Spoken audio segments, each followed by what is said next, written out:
Hi everyone! Welcome to the Empath Arcus, another love reading, timeless and general. Take what resonates lang po. Maybe some part of the reading makaresonate kayo, some part of it hindi.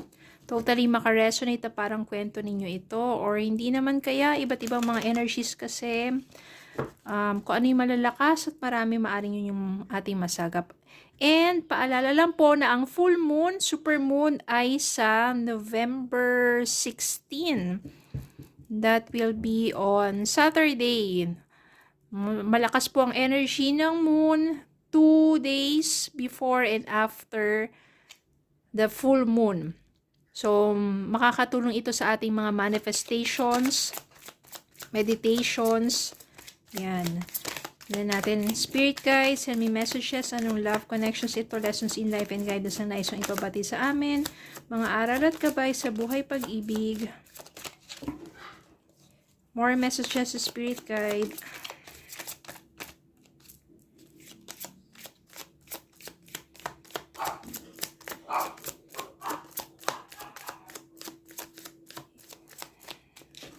Okay, ito na muna.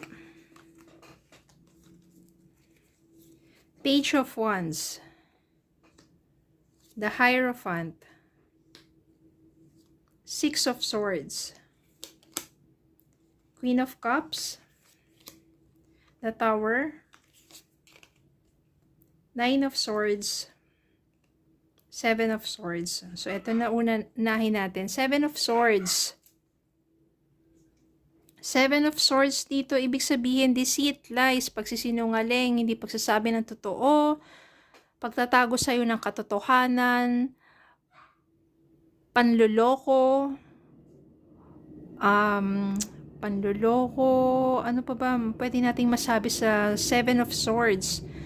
No, maaring ginawa sa iyo ng person mo, hindi lang panloloko, kundi pagnanakaw, yung mga pasipli, yung mga pag-aano sa iyo na hindi mo na mamalayan, 'di ba? Unti-unti na palang yung pera mo, 'di ba? Ganun, hindi mo na mamalayan, unti-unti na palang nawawala o nauubos. So, hindi maganda ang energy na to kasi punong-puno ng kasinungalingan. At ito ang maaring maging dahilan kung bakit kayo ng person mo ay tuluyang mawawasak ang relasyon. The Tower. The Tower dito, distraction, disaster. Talagang ganun ang nangyari sa inyong relasyon. Because of your person keeps cheating on you, your person is not faithful to you, faithful. Hindi rin siya... Hindi talaga siya tapat, hindi talaga siya totoo. No? Punong-puno ng kasinungalingan, punong-puno ng panloloko. Kaya naman, saan pa mauuwi itong ganitong klaseng pagsasama? Sa distraction. Ayan o, sumabog na, watak-watak na, hindi na maganda pa, at maaring hindi na mabuo pa muli. So, maaring yan ang nangyari sa iyo ng person mo. Then, meron kasi ditong mga panahon na hindi mo na kaya eh. Sobrang bigat na ng nararanasan mo, you have anxiety, hindi ka na masaya, puro na lang stress, masyado nang mabigat. Mentally, naapektuhan ka na sa trabaho mo, sa pamumuhay mo, dahil nga sa ginawa sa'yo ng person. Siyempre, di ba, kapag mahal na mahal mo yung tao, pero ganun ang ginagawa niya sa'yo, parang hindi na sapat yung pagmamahal para magstay pa sa isang relasyon. And then, you have to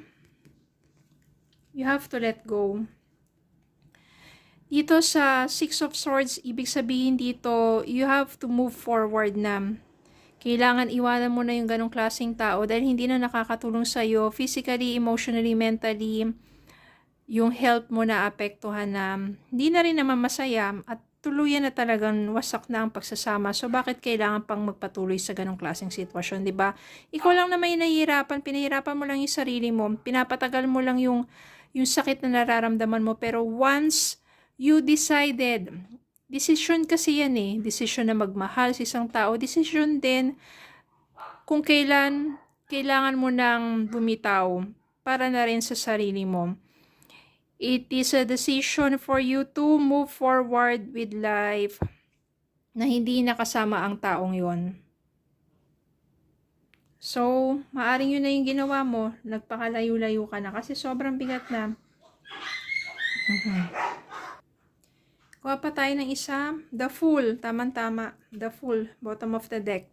The Fool dito, ibig sabihin, maaari, kung decision mo na mag-move forward sa buhay mo,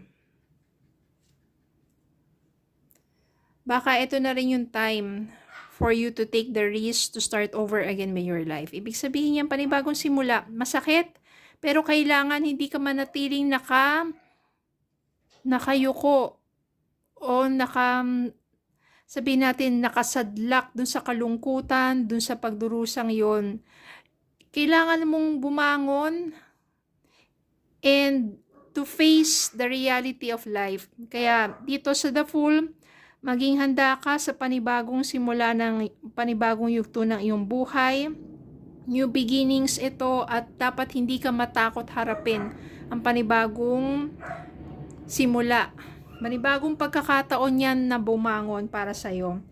At ito na nga, Page of Wands dito, kailangan manatili kang optimistic. Ibig sabihin niya, no, maging positibo pa rin sa pananaw sa buhay. Hindi porket hindi naging successful ang iyong relationship, hindi porket na ganun ang nangyari sa iyong nakaraang relasyon ay parang puro negatibo na lang nandiyan sa puso't isipan mo. Puro hatred, puro kalungkutan. Marami pang magaganda at mabubuting bagay sa mundo. Kaya hindi ka dapat tuluyang masadlak sa ganong klaseng negatibong, of course, natural lang naman, meron kang damdamin, kaya nasaktan ka, umiiyak ka, pero after mong umiyak ng ganyan, bumangon ka, no?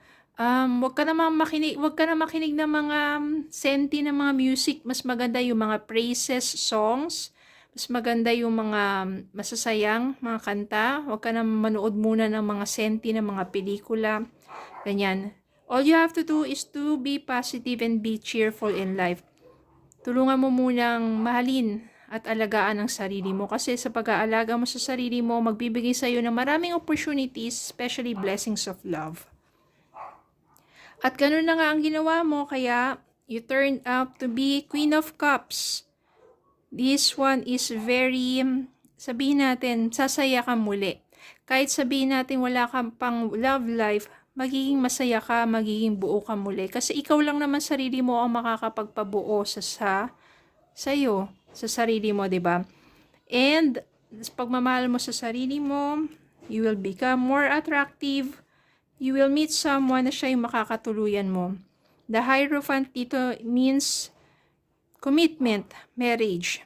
So someone, pero sino ba siya? 'Di ba? Parang mula sa pagiging pagmamahal sa sarili, biglang marriage na agad. Tignan natin, alamin natin sino ba yung someone na maaring makilala mo. Spirit guys, send us messages. Ano ba ang mga katangian, naranasan, buhay?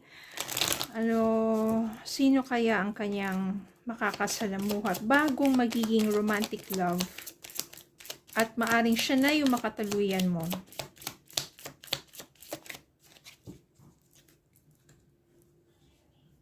Naging malungkot din ang buhay ng taong to. 8 of Cups, ibig sabihin, siya rin yung someone na iniwan ng kanyang minahal. Siya yung someone na nasaktan din. Siya yung someone. So, siya yung nakaranas din ng matinding kalungkutan at kabiguan sa pag-ibig. Pero, siya ay nakapag-move on na rin. At maaring ma-meet mo tong taong to kapag nag-travel ka, kapag nagpunta ka sa mga lugar, kung saan yung mga lugar na to redeem yourself, para mas maging masaya ka, to enjoy, to have adventure.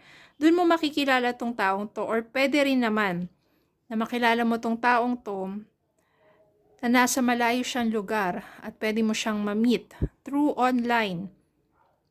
Kapag ramdam mo na siya na yan at willing siya, napuntahan ka para lubusan kayo magkakilala at magkasama, maaring siya na yung someone. Siya na yung makakatuluyan mo. magiging masaya yan kasi it's more like of an adventure. No, yung you will have some journey, adventure, travels. Magiging masaya at magiging makulay ang inyong magiging pagsasama. Natin ang message para sa inyo. Deception. Someone is wearing a mask in this relationship. Ito na nga si person mo, si Seven of Swords. Talagang mapandin lang.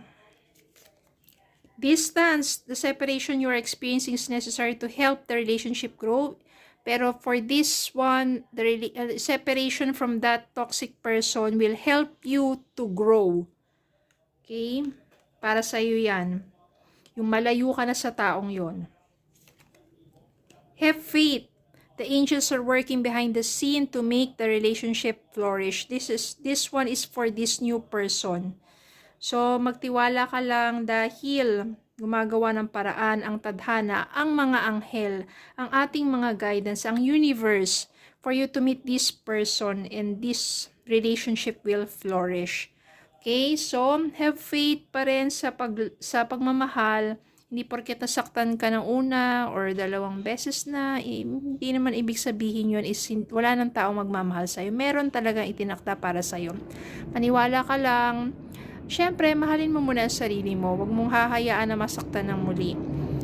Matuto sa mga leksyon sa buhay at the same time, kapag alam mo na kasing nawawalan ka na rin ng respeto sa sarili mo, ibig sabihin, hindi na talaga tama yung relasyon na yon.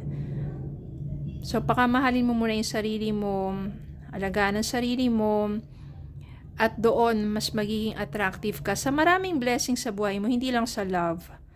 Okay, so yun lang po. Maraming salamat po for watching. Please don't forget to like, share, comment, subscribe, follow me on Facebook and YouTube. Have a good day po and God bless.